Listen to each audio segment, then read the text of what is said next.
इस वीडियो में हम टेबल के इन ऑप्शंस को कवर करेंगे। चलिए वीडियो स्टार्ट करते हैं।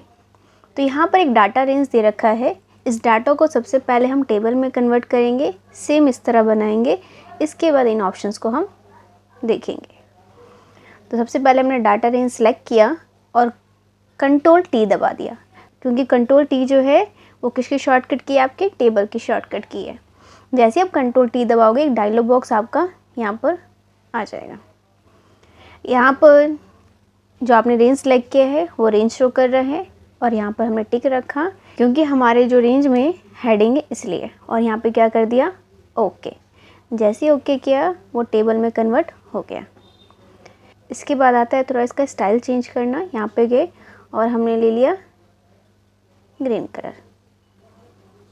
यहाँ पर टोटल चाहिए तो यहाँ पर टोटल पे क्लिक करके टोटल ले लिया। इसके बाद यहाँ पर रुपीज़ का सिंबल चाहिए तो इन सभी को सिलेक्ट किया।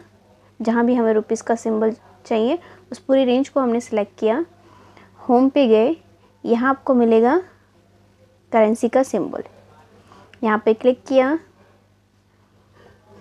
और सीधे किस में चले गए, मोर अकाउंटिंग फॉर्मेट में चले गए, क्योंकि यहाँ पर रुपीज़ का सिंबल अवेलेबल नहीं है। इसके बाद यहाँ पर सिंबल में जाके हम रुपीज़ का सिंबल ढूंढेंगे।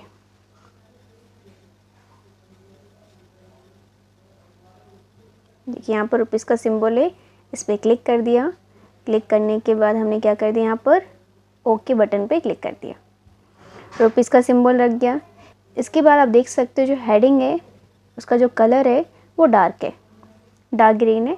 तो हमने इस रेंज को सिलेक्ट किया और हम शेडिंग पे गए। शेडिंग में हमने कौन सा कलर ले लिया, डार्क कलर यहाँ से हमने चूज़ कर लिया।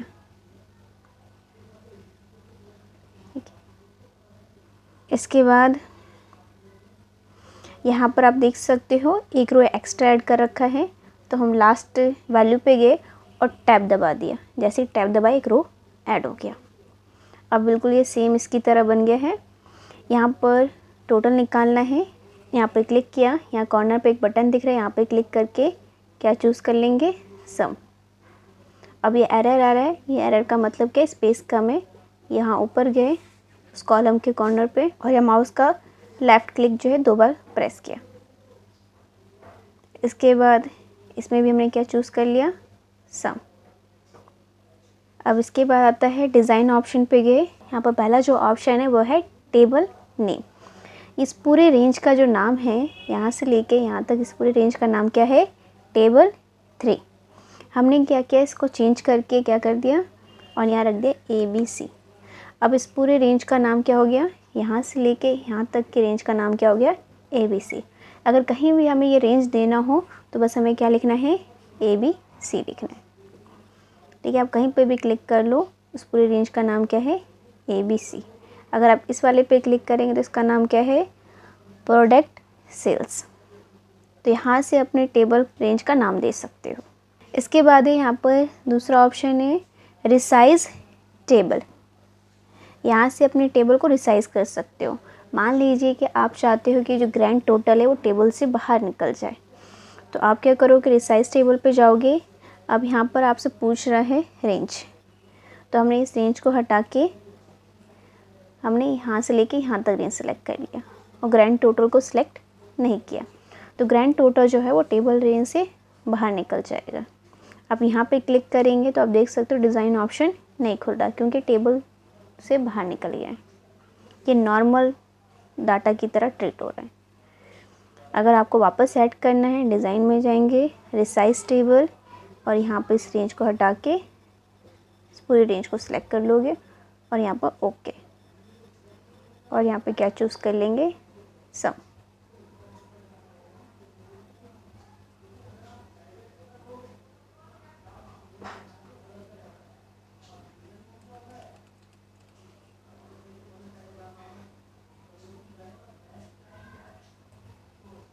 ठीक है, इसके बाद आता है रिमूव डुप्लीकेट। मान लीजिए इसी एंट्री को हम क्या कर देते हैं, यहाँ से सिलेक्ट करके कॉपी किया, कंट्रोल C से कॉपी किया और यहाँ पे जाके कंट्रोल V से पेस्ट कर देते हैं। क्योंकि आपको पता है जब आप डाटा एंट्री करते हो तो कोई भी सेम एंट्री आप दोबारा रिपीट कर सकते हो, उसकी चांसेस या पॉसिबिलिटी होती है। मुझे चेक करना है कि अगर मेरे डाटे में कोई डुप्लीकेट डाटा है तो उसे वो क्या कर दे, रिमूव कर दे। तो मैंने क्या किया, पूरी रेंज को सिलेक्ट किया, इसके बाद हम गए रिमूव डुप्लीकेट पे गए। यहाँ पर एक डायलॉग बॉक्स ओपन होगा, ये पूछेगा कि इन सभी में चेक करना है। हमने कहा यस। अगर आप कुछ में ही चेक करना हो तो आप यहाँ से सेलेक्ट ऑल करना और जिसमें भी आपको चेक करना उस पर टिक कर देना। हमें सभी में चेक करना, इसलिए हमने क्या किया, सेलेक्ट ऑल किया और यहाँ पे क्या कर दिया, ओके। जैसे ही ओके किया, एक डायलॉग बॉक्स ओपन हो गया और उसने बताया कि एक डुप्लीकेट एंट्री थी, उसको उसने रिमूव कर दिया। अब कितनी एंट्री बची है, यूनिक 6 आपकी यूनिक एंट्री बची है। ओके किया, आप देख सकते हो जो डुप्लीकेट एंट्री थी उसने क्या कर दी, नीचे से डिलीट कर दिया। तो यहाँ से आप डुप्लीकेट रिमूव कर सकते हो। इसके बाद है, आपको पता है कि ये एक टेबल है, अगर आप चाहते हो कि नॉर्मल रेंज में कन्वर्ट हो जाए तो आप यहाँ पे क्लिक करके इसे नॉर्मल रेंज में कन्वर्ट कर सकते हो। एक डायलॉग बॉक्स ओपन होगा, वो आपसे कंफर्म करेगा कि आप सच्ची में इस टेबल को नॉर्मल रेंज में कन्वर्ट करना चाहते हो। अगर आप यस कर देंगे तो किस में कन्वर्ट हो जाएगा, नॉर्मल रेंज में कन्वर्ट हो जाएगा। हमने कंट्रोल जेड करके वापस आ गए। बेनिफिट ये है कि इसमें फ़िल्टरिंग बटन्स आते हैं। मान लीजिए कि अगर आप चाहते हो कि यहाँ पर सिर्फ चॉकलेट वाला डाटा दिखे तो आप इस फ़िल्टर बटन पे क्लिक करिए। जैसे क्लिक करेंगे यहाँ पर सर्च का ऑप्शन आएगा। हम यहाँ पर लिख दिया चॉक। जैसे आप CH लिखोगे, CH से रिलेटेड जितना भी डाटा होगा वो आ जाएगा। अब मुझे क्या चाहिए, चॉकलेट एंड चॉकलेट बिस्कुट वाला ही डाटा सिर्फ दिखाना है, बाकी डाटा को क्या कर देना है, हाइड कर देना है। तो उन पर टिक रहा, बाकी पर अनटिक हो गया। अब जैसे ही ओके करेंगे आप देख सकते हैं कि सिर्फ चॉकलेट वाला डाटा दिख रहा है, बाकी हाइड हो गया। और उसके हिसाब से इसने टोटल ऑटोमेटिक कैलकुलेट कर लिया, आपको करने की दोबारा ज़रूरत नहीं है। अगर आप चाहते हो कि सारा डाटा आ जाए, फिर इस बटन पे जाएंगे, यहाँ पर आपको मिलेगा क्लियर फ़िल्टर।